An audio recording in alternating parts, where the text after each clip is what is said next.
Hi, this is Randy Bachman from the Guess Who and BTO, and you are listening to Rock and Roll Archaeology. He was sitting in the lounge of the Empire Hotel. He was drinking for diversion, he was thinking for himself. A little money riding on the maple leaves. Along comes a lady in lacy sleeves. She says, let me sit down, you know, drinking alone's a shame. It's a shame, it's a crying shame. Go get those jokers through to that damn hockey game. Hey, honey, you got lots of cash. Bring us down the bar and we'll have some laughs. Here's what I'm drinking, I was raised on robbery.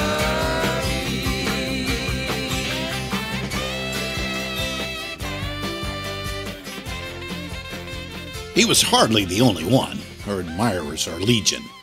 That legion includes lots of fellow artists, celebrities, music industry big shots, a couple of U.S. presidents. An interesting bunch, to be sure.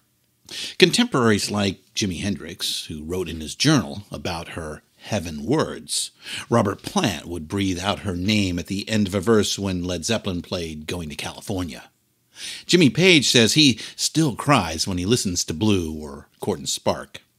Tom Morello, guitarist for Rage Against the Machine, and Maynard Keenan, the guy who fronts and writes the lyrics for Tool, are big, if somewhat unlikely fans.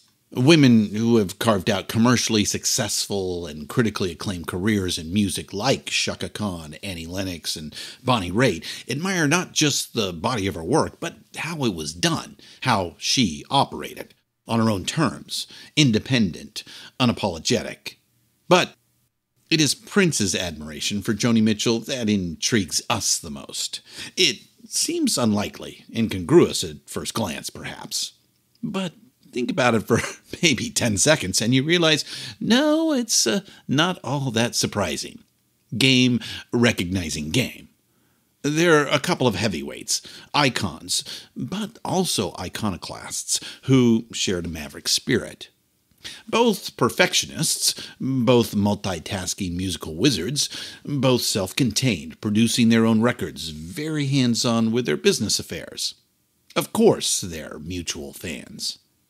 Prince's enigmatic character and the depth of his devotion are definitely a big part of the intrigue.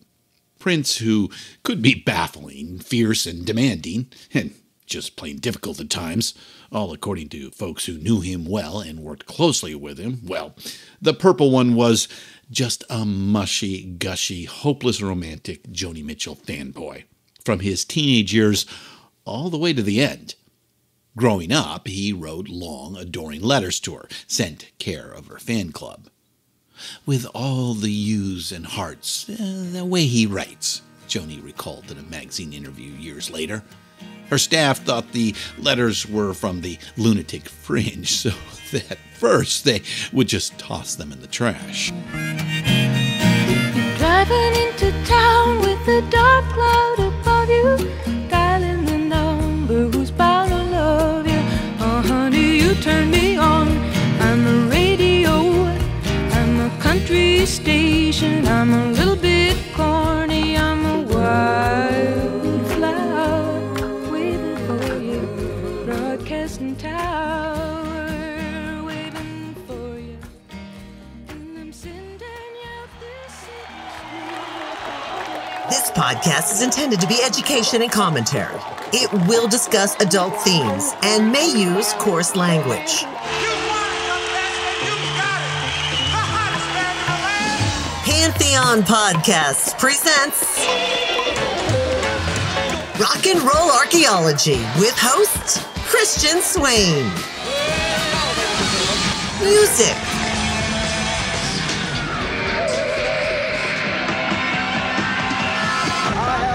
Culture.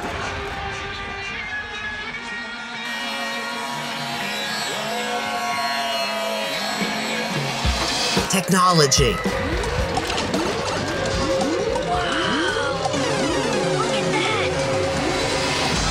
And rock and roll.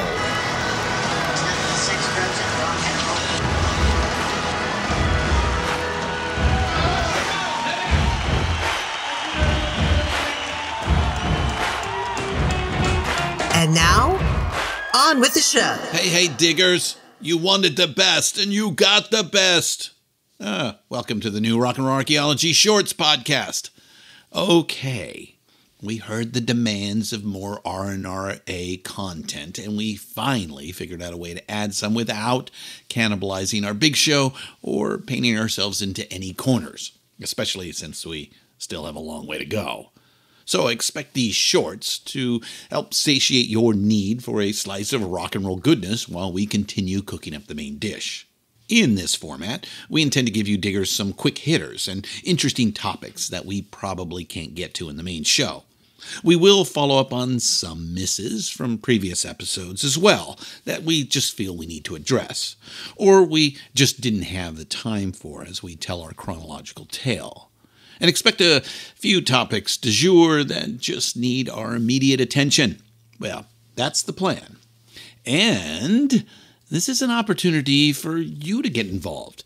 If you have a good concept, please email us at rockandrollarchaeologyproject@gmail.com or find us on the socials, send us a message, and let us know an idea or two. Our first shorts is one of those quick hitters. Something we wanted to shed a little light on because we love when two stars fall into each other's orbit. And these two are big stars in our rock and roll world. So let's get to it. I give you episode 1 of Rock and Roll Archaeology Shorts, Joni and the Prince.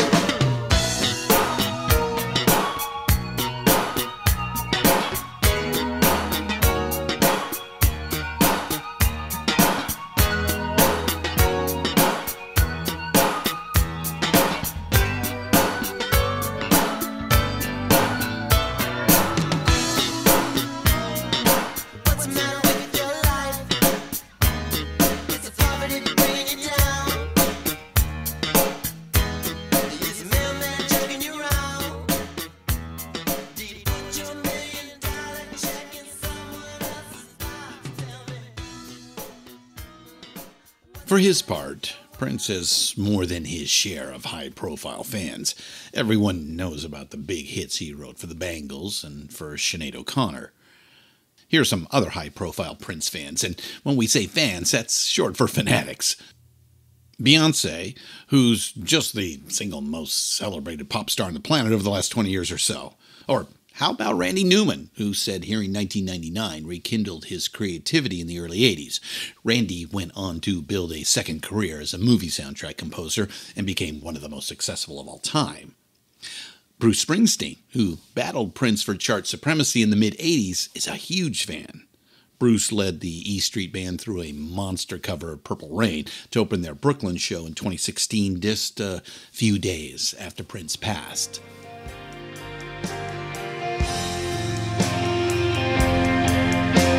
It's such a shame our friendship had to end. Purple rain, purple rain. Purple rain, purple rain. Purple rain, purple rain.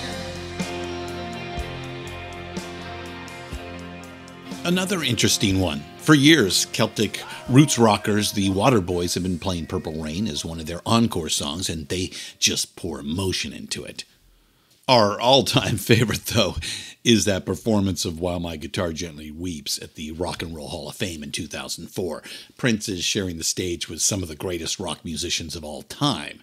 He patiently waits his turn to take a solo and cuts off all of their heads, dunks on every one of them. Still my guitar gently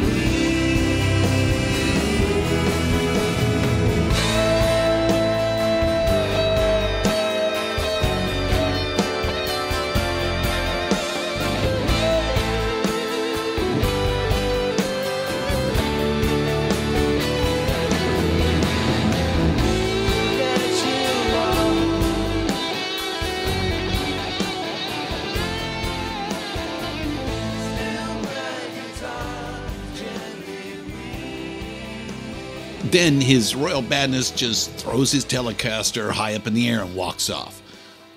We'll put the link into the show notes for that one.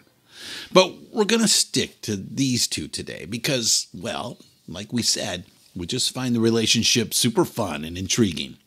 Joni and Prince. 'Cause I'm kinda going with someone. Just a sound like a real man to me. Mind if I turn on the radio? Oh, my favorite song, she said, and it was Joni singing. Help me, I think I phone. Phone rang and she said, who ever's calling can't be as cute as you. Right then and there I knew I was through. He's a strange little duck, Joni Mitchell said in a 1991 interview, but I like him.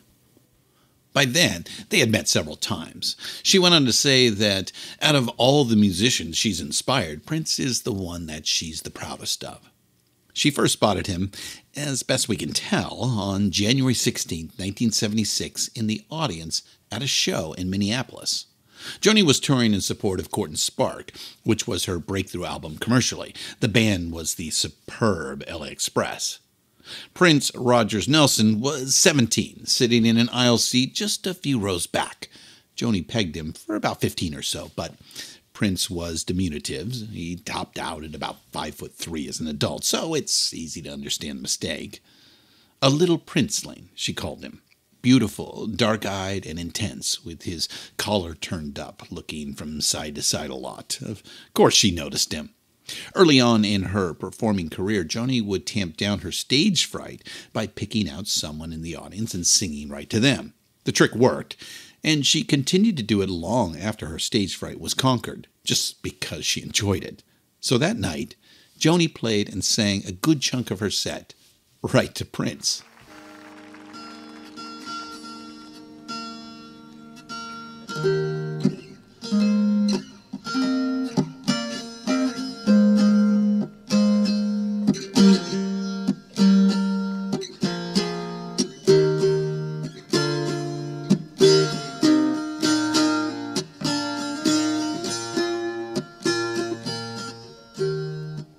Just before our love got lost, you said, I am as constant as a northern star. And I said, constantly in the darkness, where's that at? If you want me, I'll be in a bar.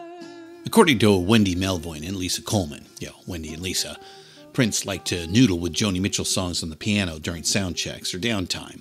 It was a way for him to just kind of muse away quietly until an idea of his own came along. There are hundreds of hours of unreleased music in Prince's archives, early drafts, sketches, and outtakes, and fully realized albums too. Welcome to America dropped in the summer of 2021. It was the first posthumous release of new material, and we're certain a lot more is on the way. But so far, the only official released recording he's made of a Joni Mitchell song is his gorgeous cover of A Case of You.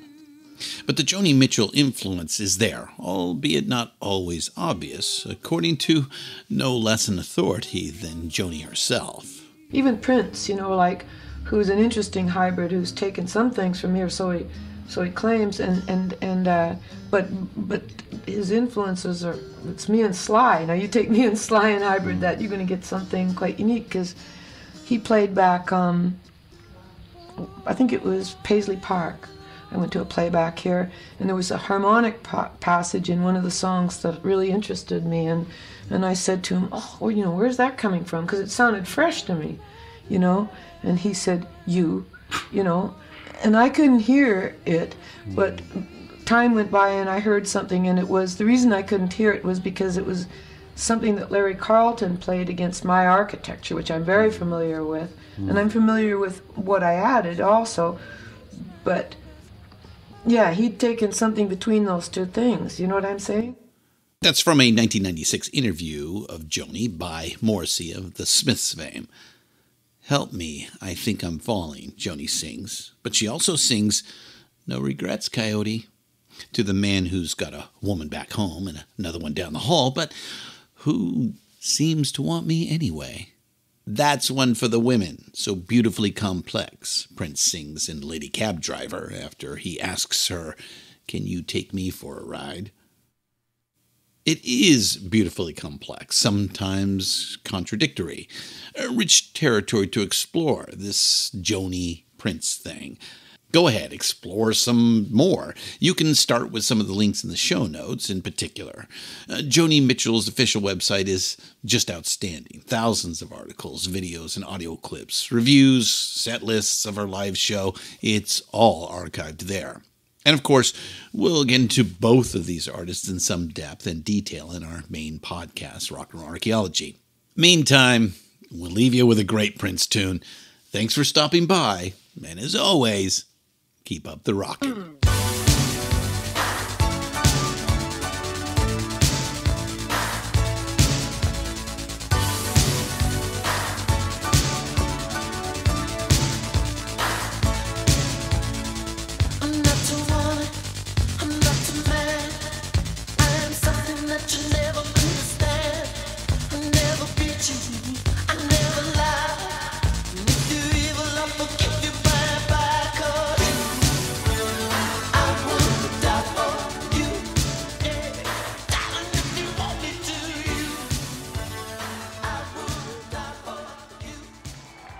Rock and Roll Archaeology is written by Richard Evans and Christian Swain. Produced and hosted by Christian Swain. All sound design and incidental music by Jerry Danielson at Busy Signal Studios. Find all of our shows, notes, and links at pantheonpodcast.com. All songs can be found for purchase or streaming wherever you get your great music. Please pick up these amazing tracks. Contact us on social at Pantheon Podcasts on Facebook and Instagram. Tweet us at Pantheon Pods.